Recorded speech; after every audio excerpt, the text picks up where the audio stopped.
की कोशिश, ईशा ने समय रहते बचाई उसकी जिंदगी। टीवी शो पति ब्रह्मचारी की कहानी में इस हफ्ते एक बेहद भावुक और चौंकाने वाला मोड़ देखने को मिला।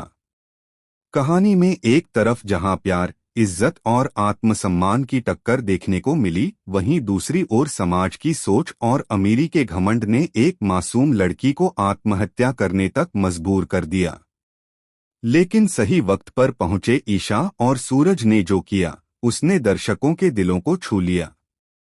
आरव और काव्या के रिश्ते पर उठे सवाल। आरव और काव्या का रिश्ता अब किसी से छुपा नहीं है। दोनों के बीच पनपता प्यार अब धीरे धीरे सबके सामने आने लगा है। लेकिन यह रिश्ता सबको मंजूर नहीं, खासकर ईशा की दादी को, जो समाज की ऊंच नीच, नाम और खानदान को सबसे ऊपर रखती हैं। जब उन्हें इस रिश्ते की भनक लगती है तो वे इसे एक बड़े अपमान के तौर पर लेती हैं। गुलाब हवेली में काव्या की मौजूदगी बनी विवाद की जड़। कहानी की शुरुआत उस मोड़ से होती है जब काव्या गुलाब हवेली पहुंचती है। वहां उसकी मुलाकात आरव से होती है और आरव उसे गले लगा लेता है।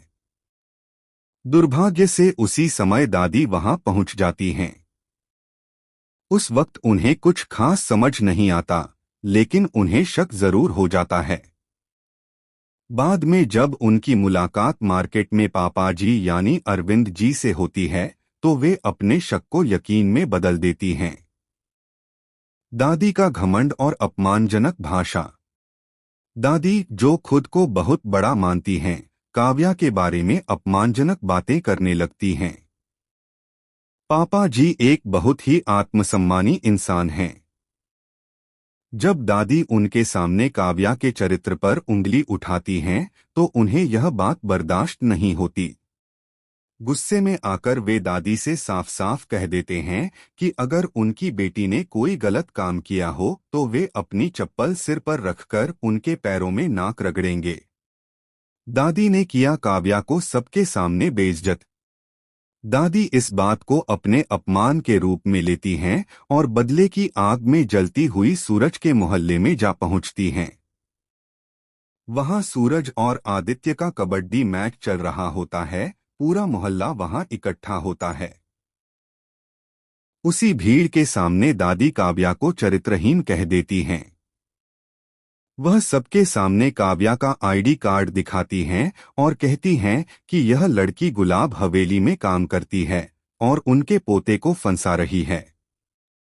पापा जी ने निभाया अपना वादा, झुका दी ना।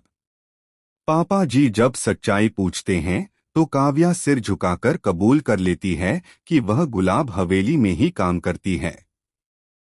यह सुनकर पापा जी बिना कुछ कहे अपनी चप्पल उतारते हैं और सिर पर रख लेते हैं।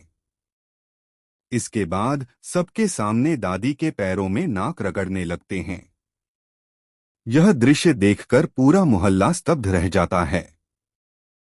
किसी को यकीन नहीं होता कि एक बाप अपनी बेटी की वजह से इस तरह बेइज्जत हो रहा है। काव्या का टूटता मन, आत्महत्या की कोशिश। पापा जी की यह हालत देखकर काव्या अंदर से पूरी तरह टूट जाती है। उसे अपनी वजह से अपने पिता की बेइज्जती का बहुत गहरा दुख होता है। वो खुद को दोषी मानती है और भागकर कमरे में जाकर फांसी लगाने की कोशिश करती है। बाहर सबका ध्यान पापा जी पर होता है, लेकिन ईशा अपनी समझदारी दिखाते हुए सूरज को लेकर तुरंत कमरे की ओर दौड़ती है। ईशा ने बचाई काव्या की जान। सही समय पर पहुंचे ईशा और सूरज ने जैसे